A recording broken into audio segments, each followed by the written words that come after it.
Hello everyone, आप सभी का स्वागत है one service centre official YouTube channel पर।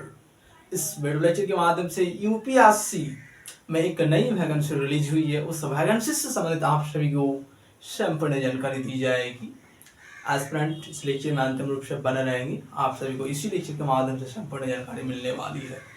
ठीक है, तो जो भी एस्पिरेंट वर्तमान समय पर यूपीएससी के तहत अपीयर होते हुए एज ईपीएफओ के रूप में आप सभी सेवा देना चाहते हैं, यूपीएससी के माध्यम से ईपीएफओ की वैकेंसी को रिलीज की गई है।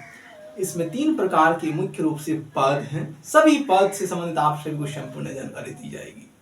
एक्सप्लेनेशन करने से पहले जो भी न्यू एस्पिरेंट इस चैनल पर विजिट किए हैं, वैसे एस्पिरेंट चैनल को सब्सक्राइब करके बेल आइकन को प्रेस करके रखनी, ताकि विभिन्न प्रकार की प्रतियोगिता परीक्षा का नोटिफिकेशन, विज्ञापन और स्टडी मटेरियल आप सभी को प्राप्त होते रहे। एक्सप्लेनेशन हम स्टार्ट करते हैं। ठीक है, यूपीएससी न्यू वैकेंसीज 2025 का है। आवेदन प्रक्रिया से संबंधित फर्स्ट वाला पॉइंट पर हम डिस्कशन करेंगे। अप्लाई प्रोसेस वर्तमान समय पर शुरू हो चुकी है। यूपीएससी की आधिकारिक वेबसाइट के माध्यम से इस पोस्ट के लिए एस्पिरेंट अपना एप्लीकेशन फॉर्म को ऑनलाइन मोड में सबमिट कर सकते हैं। 29 जुलाई 2025 से आवेदन प्रक्रिया शुरू हो गई है और अंतिम तिथि क्या है उस डेटा को भी एस्पिरेंट को जानने की आवश्यकता है। सभी डेटा यहाँ पर आप सभी के लिए मेंशन किया गया है, ताकि एस्पिरेंट को सभी चीजें इस लेक्चर के माध्यम से समझ में आ जाएं और एस्पिरेंट आवेदन कर सकें। 18 अगस्त 2025 अंतिम तिथि है। उस तिथि से पहले सभी एस्पिरेंट को इसमें अपीयर होने की आवश्यकता होगी। अभी इस लेक्चर को समझने के बाद एस्पिरेंट एप्लीकेशन फॉर्म को सबमिट करेंगे। ठीक है, नेक्स्ट पॉइंट क्या मेंशन किया गया है उसको देखें। एज लिमिट क्या होनी चाहिए। इसमें 3 प्रकार के पद हैं, उनमें से 2 पद ऊपर मेंशन किया गया है, ईओ और एओ।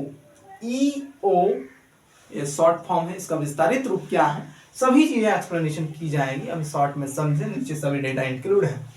ईओ और एओ मैक्सिमम एज लिमिट 30 ईयर, और एक पोस्ट इसमें इंक्लूड है EPFC maximum age limit 35 year. ठीक है, यह है एज क्राइटेरिया यूपीएससी ईपीएफओ के लिए 2025 के लिए। ठीक है, नेक्स्ट पॉइंट है क्वालिफिकेशन क्या होनी चाहिए। जो भी एस्पिरेंट इस वैकेंसी के तहत अपीयर होंगे उन सभी एस्पिरेंट का क्वालिफिकेशन क्या होनी चाहिए। कम से कम एस्पिरेंट के पास बैचलर डिग्री एनी स्ट्रीम होना मैंडेटरी है, तभी एस्पिरेंट इसमें एलिजिबल हैं, आवेदन दे सकते हैं। एजुकेशन क्वालिफिकेशन के रूप में कम से कम किसी भी विषय में आपके पास ग्रेजुएशन डिग्री होना चाहिए, तभी एस्पिरेंट इसके लिए एलिजिबल हैं। तो यह है एजुकेशन क्वालिफिकेशन। नेक्स्ट पॉइंट है फी। फी कितना लिया जाएगा। जनरल कैटेगरी, ओबीसी कैटेगरी और ईडब्ल्यूएस कैंडिडेट के लिए 25 रुपया फी मेंशन किया गया है के माध्यम से। अगर दोनों में आवेदन करना चाहते हैं एस्पिरेंट, यहाँ पर ईओ और एओ को एक यहाँ पर चीजें मेंशन की गई है, क्या उसको समझे एस्पिरेंट। फर्स्ट पॉइंट पर और सेकंड पॉइंट पर ईपीएफसी मेंशन किया गया है। ये 2 चीजें हैं, ऊपर वाला में 2 पद हैं, 2 प्रकार का। ठीक है, चीजों को समझे एस्पिरेंट। तो अगर दोनों में अगर आवेदन करेंगे एस्पिरेंट, तो आपको 50 रुपया पे करने की आवश्यकता होगी। अगर कोई एक में आवेदन करते हैं, जनरल, ओबीसी, ईडब्ल्यूएस कैंडिडेट, तो आपको 25 रुपया पेमेंट करने की आवश्यकता होगी। दोनों में करने से एस्पिरेंट को 50 रुपया पेमेंट करना है। ठीक है, नेक्स्ट कैटेगरी है एससी एसटी फीमेल और पीएच मेंबर, उन सभी एस्पिरेंट के लिए 0 रुपया फी स्ट्रक्चर मेंशन किया गया है। ठीक है, 1 रुपया देने की आवश्यकता नहीं है, एस्पिरेंट आवेदन कर पाएंगे।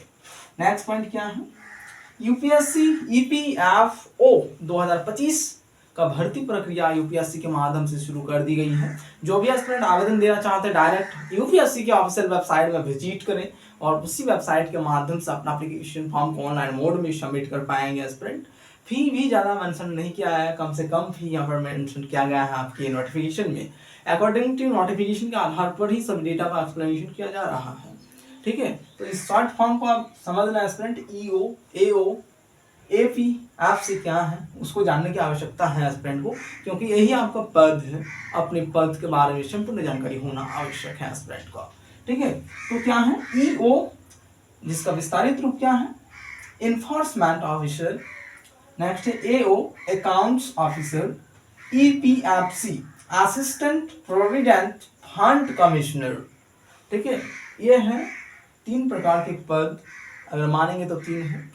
ऊपर वाला दोनों पद को एक ही कॉलम पर मेंशन किया गया है आयोग के माध्यम से, ठीक है। तो ये रही संपूर्ण आप सभी का इंफॉर्मेशन यूपीएससी ईपीएफओ 2025 से संबंधित। जो भी एस्पिरेंट इस वैकेंसी के तहत अपियर होना चाहते हैं, अभी जो भी जानकारी आप सभी को एक्सप्लेनेशन की गई, इसी जानकारी के बेसिस पर एस्पिरेंट यूपीएससी ईपीएफओ में अपियर हो पाएंगे। इससे ज़्यादा कुछ भी समझने की आवश्यकता नहीं है। नोटिफिकेशन में ज़्यादा से ज़्यादा चीज़ों को मेंशन किया गया है। अगर कुछ पॉइंट पर एस्पिरेंट का डाउट्स है तो एस्पिरेंट लेक्चर के कमेंट बॉक्स में कमेंट करेंगे और आप सभी को सोल्यूशन उपलब्ध कराई जाएगी, ठीक है। तो इस लेक्चर में इतना ही। सभी एस्पिरेंट इसी प्रकार से हमारे साथ बने रहेंगे। इस चैनल के माध्यम से विभिन्न प्रकार की कॉम्पिटिटिव एग्जामिनेशन की नोटिफिकेशन, विज्ञापन और असली मटेरियल उपलब्ध कराई जाती है, इसलिए सभी एस्पिरेंट इस चैनल के साथ जुड़े रहें। Thank you.